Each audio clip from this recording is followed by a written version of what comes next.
আরণ্যকের জ্ঞান ফেরার পর রোশনাই আরণ্যকের কাছে যেতে চাইলে আরণ্যকের বাবা মা রোশনাইকে বাধা দেয়। কিন্তু রোশনাই বলে, আমি স্যারজিকে কথা দিয়ে এসেছিলাম যে ওনার জ্ঞান ফিরলে আমি প্রথমে ওনার সাথে দেখা করব, তাই প্রথমে আমি যাব, তারপর আপনারা যাবেন। এই বলে রোশনাই হসপিটালের ভিতরে চলে যায়। রোশনাই রুমে যাওয়ার সাথে সাথে আরণ্যক বুঝতে পারে। আরণ্যক রোশনাইয়ের নাম ধরে ডাকতে থাকে। রোশনাই বলে, স্যারজি আপনি কি করে বুঝলেন? আরণ্যক বলে, আমি অন্ধকারের মধ্যে ছিলাম, ঘোর অন্ধকার। তুমি আসার সাথে সাথে ঘরটা আলোময় হয়ে উঠল, বাতাসে তোমার গন্ধ ছড়িয়ে পড়ল। তুমি আসলে আমি গন্ধ পাই রোশনাই। রোশনাই, আমি গরিমার সাথে থাকতে পারলাম না, তুমি আমার পাশে এভাবে সারা জীবন থাকবে তো রোশনাই? রোশনাই বলে, স্যারজি আপনি এভাবে কেন বলছেন? আরণ্যক বলে, আমি গরিবার সাথে থাকি, কিন্তু আমার মনে, আমার চিন্তা ভাবনায় সবসময় তুমি থাকো। আরণ্যকের মুখে এমন কথা শুনে রোশনাই বলে, স্যারজি আপনার বাবা মা আসবেন আমি চলে যাওয়ার পর, তাই আমি এখন আসছি। এই বলে রোশনাই বেরিয়ে চলে আসে। তারপর গরিমা ভিতরে যায়। গরিমা আরণ্যকের মাথায় হাত রাখে। আরণ্যক মাথাটা একটু সরিয়ে নেয়। এটা দেখে গরিমা বলে, কি হলো আরণ্যক? আরণ্যক অ্যাভয়েড করে যায় গরিমাকে। বলে, আমার ভীষণ ঘুম পাচ্ছে গরিমা। এটা শুনে গরিমার চোখে তো জল চলে আসে। গরিমা কষ্ট পাচ্ছে আর বলছে, আরণ্যক একটু আগেই তো রোশনাইয়ের সাথে কথা বলছিলে, আর আমি আসার পরপরই তোমার ঘুম চলে আসলো। তো ঠিক আছে, এভাবে আমিও আর চলতে চাই না।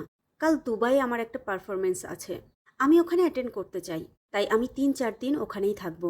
এর ভিতরে তোমার সাথে তো আমার আর দেখা হবে না। এর ভিতরে হয়তো তুমি সুস্থ হয়ে বাড়িতেও ফিরে যাবে। তোমার সাথে আমার বাড়িতেই দেখা হবে আবার। তখন তোমার সাথে আমার একটা বোঝাপড়া হবে। তোমাকে একটা অপশন চুজ করতে হবে, হয় রোশনাই নয়তো গরিমা। এই বলে গরিমা কান্না করতে করতে বাইরে বেরিয়ে আসে। গরিমাকে দেখে তনুশ্রী বলে, গরিমা বাচ্চা কেমন আছে? গরিমা বলে, একদম ঠিকঠাক আছে। এরপর গরিমা সুরঙ্গমাকে সঙ্গে করে নিয়ে হসপিটাল থেকে বেরিয়ে যায় বাড়ির উদ্দেশ্যে। এদিকে রোশনাই আর আদিত্য ডক্টরের সাথে কথা বলছে যে আরণ্যকের সাথে কেউ একজন থাকতে পারবে কিনা। ডক্টর বলে, আমরা তো কার্ড দিয়েই দিয়েছি, এরপর ডিসিশন নেবে তার বাড়ির লোক, কে থাকবে আর কে থাকবে না। তবে পেশেন্ট একজনের জন্যই অস্থির হয়ে আছে। সে সামনে থাকলে পেশেন্ট সুস্থ থাকছে, আর চলে আসলে তার ব্লাড প্রেশার হাই লো হচ্ছে। এখন ওনাদের বাড়ির লোকেরাই ডিসিশন নেবে কে থাকবে। রোশনাই বলে, স্যার আমি যদি থাকি, আমি শুধু টাইমে টাইমে স্যারজিকে ওষুধটা খাইয়ে দিতে চাই।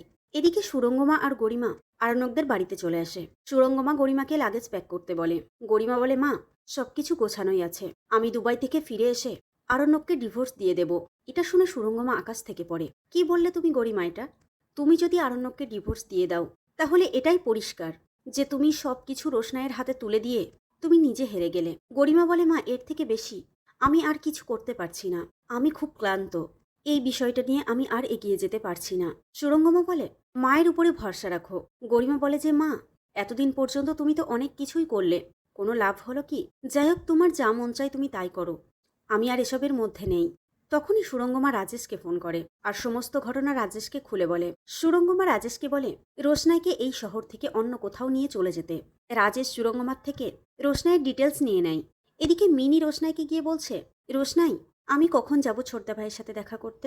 লালন বলে, রোশনাই আমি মিনিকে বলেছি যে আমরা সবার শেষে যাব, তাহলে অনেকক্ষণ আমরা কথা বলতে পারবো। রোশনাই বলে, হ্যাঁ ঠিকই তো, সবার শেষে গেলে অনেকক্ষণ কথা বলতে পারবে তুমি মিনি। মিনি খুশি হয়ে যায়। আদিত্য কাপুর একজন ডক্টরকে বলে যে রোশনাই যদি পেশেন্টের সাথে থাকে, তাহলে ওর সাথে একজন নার্স থাকবে তো? ডক্টর বলে, অবশ্যই থাকবে। আদিত্য বলে যে রোশনাইয়ের সাথে একজন নার্স থাকলে রোশনাইয়ের অন্তত কেউ ক্ষতি করতে পারবে না, তাহলে আমি একটু নিশ্চিন্ত হব। এরপর আদিত্য কাপুর রোশনাইকে একবার মনে করিয়ে দেয় যে কাল কিন্তু পারফরমেন্স আছে, তোমার মনে আছে তো রোশনাই? রোশনাই বলে, হ্যাঁ আছে, কিন্তু এটা কিছুদিন পরে হলে আমার সুবিধা হতো। আদিত্য বলে, কোনো চিন্তা নেই, তুমি যেটা চাইবে সেটাই হবে, আমি ওদিকটা সামলে নেব।